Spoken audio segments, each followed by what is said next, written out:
Bismillahirrahmanirrahim. Alhamdulillahil qail fil kitabil mubin. Innallaha ya'muru bil adli wal ihsan.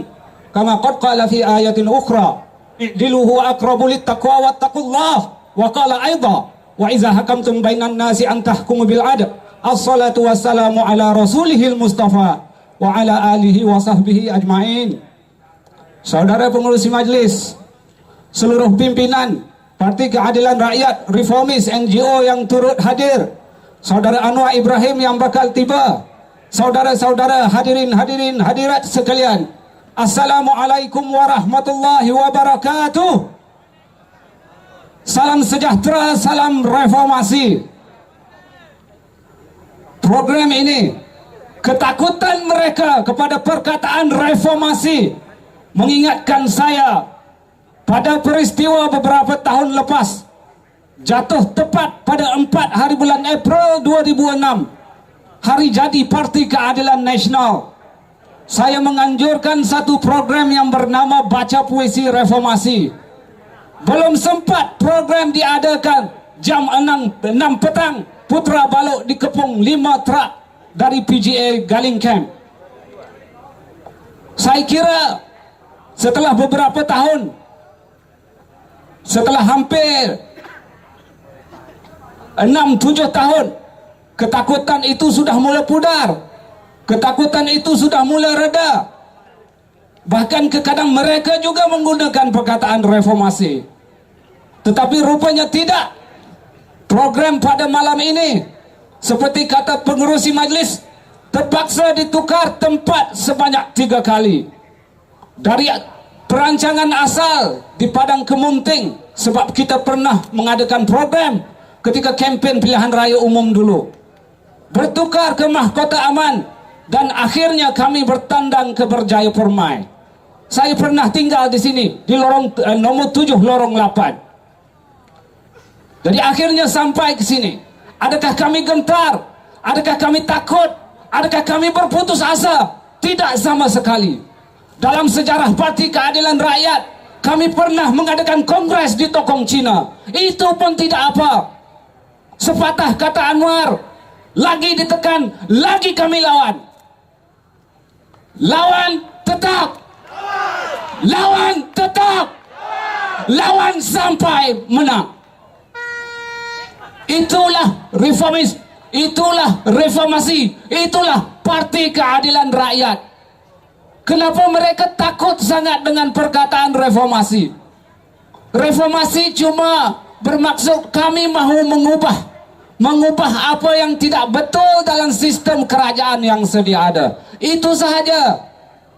Yang korup kami tentang, yang zalim kami lawan. Itu sahaja. Adakah itu salah? Adakah itu salah? Jadi kenapa kami diburu seperti penjenayah? Kami cuma berbuat sesuatu yang baik untuk rakyat, supaya rakyat sedar pemerintah yang ada di atas sana setelah bertindak di luar batas kemanusiaan, di luar batas hukum, menjadikan kita semua rakyat seperti binatang peliharaan mereka. Boleh dihala ke sana sini, boleh disuruh ke mana-mana. Dan kami tidak akan izinkan itu berlaku. Kami akan lawan. Itulah reformasi, saudara-saudari, pakcik-pakcik, makcik-makcik sekalian. Itulah yang kami perjuangkan selama ini. Reformasi ini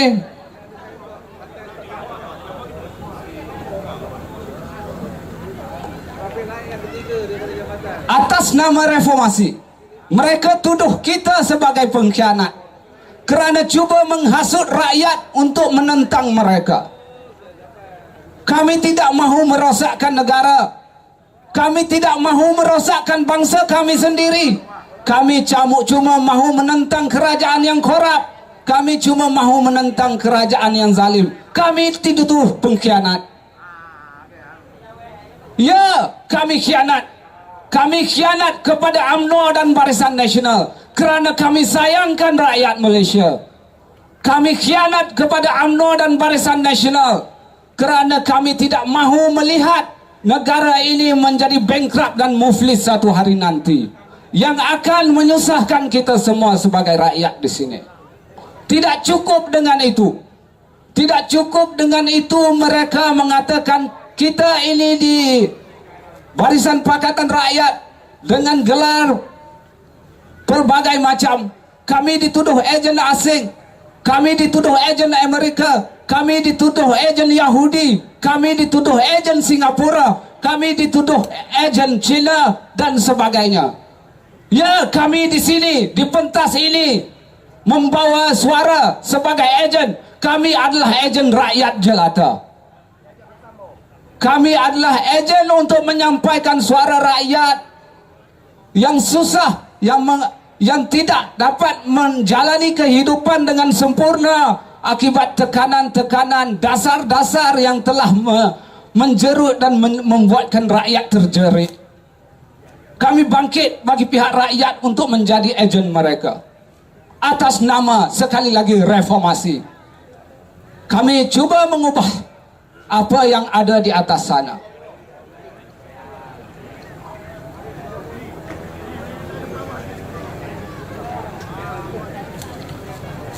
Maaf kerana saya menjadi juru cakap pertama pada malam ini. Pada hari ini, pada malam ini, khususnya di peringkat di negeri Pahang, kita lancarkan semula gerakan reformasi. Kita namakan dia sebagai Reformasi 2.0 dan batu tanda gerakan reformasi di Malaysia. Seperti mana tahun 98 dan 99 adalah seorang manusia yang bernama Anwar Ibrahim. Bukan kita gerakkan reformasi ini kerana Anwar Ibrahim, tetapi Anwar Ibrahim itu menjadi batu tandanya. Batu tanda gerakan reformasi di Indonesia adalah seorang manusia bernama Amin Rais. Apabila gerakan reformasi di Indonesia berjaya, orang yang melakukan perubahan sistem di Indonesia bernama B.J. Habibie, bukan Amin Rais. Dan Amin Rais tidak pernah sekalipun berpeluang menjadi presiden Indonesia. Jadi perjuangan kita bukan kerana seorang manusia. Perjuangan kita bukan kerana satu sosok tubuh yang bernama Anwar Ibrahim ini. Perjuangan kita kerana mahu mengubah sistem yang ada, sistem yang telah disalahguna di negara ini, untuk kembali dibersihkan dan memberi manfaat yang terbesarnya kepada kita semua sebagai rakyat jelata. Sebab itu dari dulu, seperti kata pengerusi tadi, saya adalah juga seorang penulis. Saya pernah menulis di pelbagai penerbitan, dan banyak tulisan saya adalah tentang Anwar Ibrahim. Yang saya tegur dan yang saya kritik. Kehendak utama saya dalam perjuangan saya dari dulu sampai sekarang adalah untuk Anwar kembali kepada rakyat. Sebab itu saya tidak pernah memanggil Anwar sebagai Datuk Seri Anwar Ibrahim.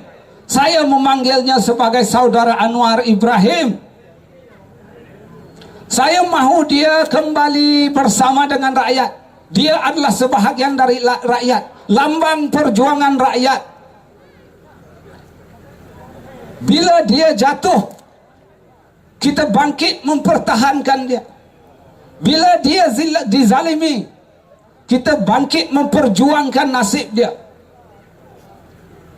Bila dia bangun, bangkit melaungkan reformasi, kami bersama-sama sebaris seia sekata dengannya melaungkan sekali kata-kata keramat reformasi. Reformasi. Reformasi.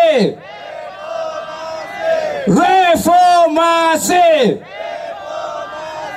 Takbir. Jadi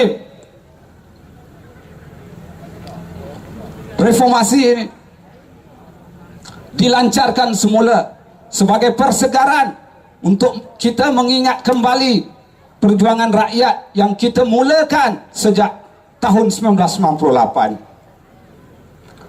Hari ini sekali lagi Anwar menjadi batu tanda perjuangan reformasi 2.0, bila mana dia sekali lagi disabitkan dengan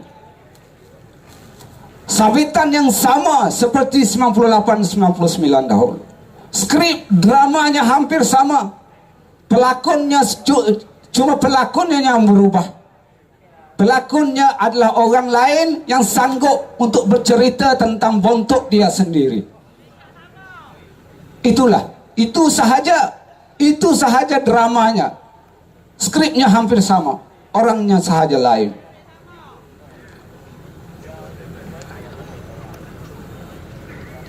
Jadi atas nama reformasi juga ia menuntut untuk kita peduli terhadap dasar-dasar yang sedang dilaksanakan oleh kerajaan hari ini, yang memberi kesan yang amat besar kepada rakyat, sama ada yang sudah dilaksanakan atau yang akan dilaksanakan. Jika kita melihat ia sebagai sesuatu yang memberi beban kepada rakyat terbanyak, kita akan bangkit menentang. Samalah dalam kes seperti yang kita semua tahu, perancangan kerajaan untuk melancarkan rejim cukai baru yang dinamakan GST. Saudara-saudari tahu apa itu GST?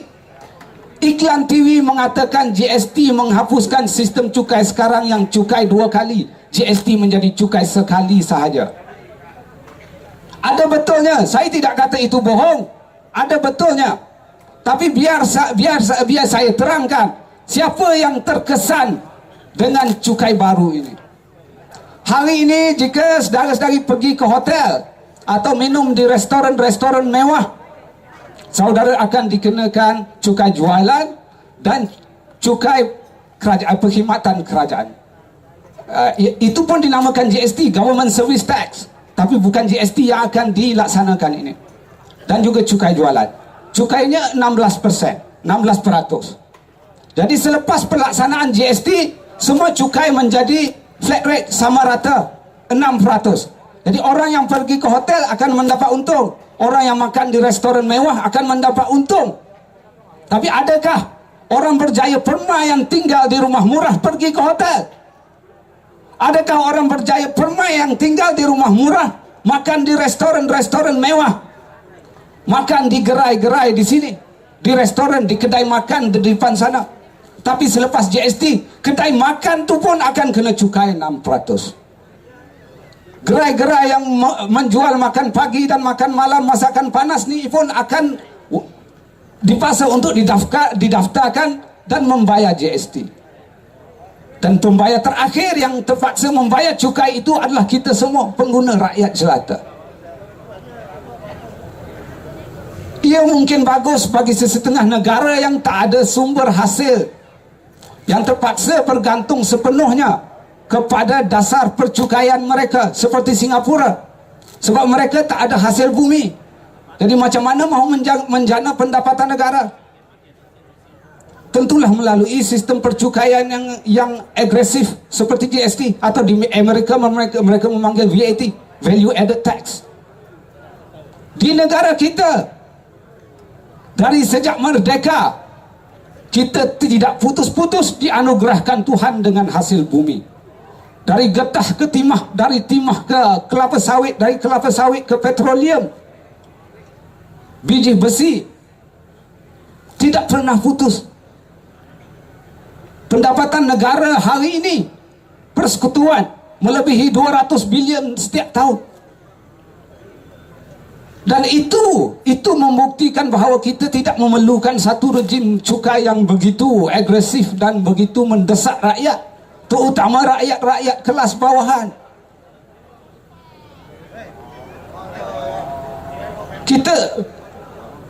Kita kena tahu hak kita. Kita kena tahu apa itu dasar yang baru, macam mana ia memberi kesan kepada kita. Orang kaya tentu bergembira, kerana seperti saya kata, mereka yang suka makan di hotel, mereka yang suka duduk di hotel, mereka akan mendapat keuntungan. Tapi macam mana dengan kita yang minum di kedai mamak, makan di warung di tepi perumahan kita? selepas GST itu pun akan dicukai.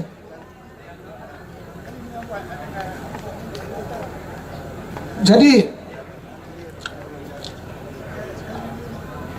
saya rasa saya sudah diberi amaran oleh pengerusi saya, masa begitu mengejar kita. Cuma pesan saya, kami kembali melancarkan semula gerakan reformasi 2.0 ini supaya rakyat bangkit dan sedar yang kita sebenarnya sedang berusaha untuk menyelamatkan negara ini. Semakin dibiarkan, semakin kuat pembaziran, corruption dan sebagainya berlaku. Semakin dibiarkan, semakin banyak kezaliman yang terjadi. Jadi cukuplah dengan apa yang berlaku, dengan ruang masa yang masih kita ada. Berubahlah, tolaklah mereka yang zalim. Akhir kata, saya sudahi bahagian saya pada malam ini dengan wallahu a'lamu bis-shawabi. Wassalamu alaikum warahmatullahi wabarakatuh. Salam sejahtera.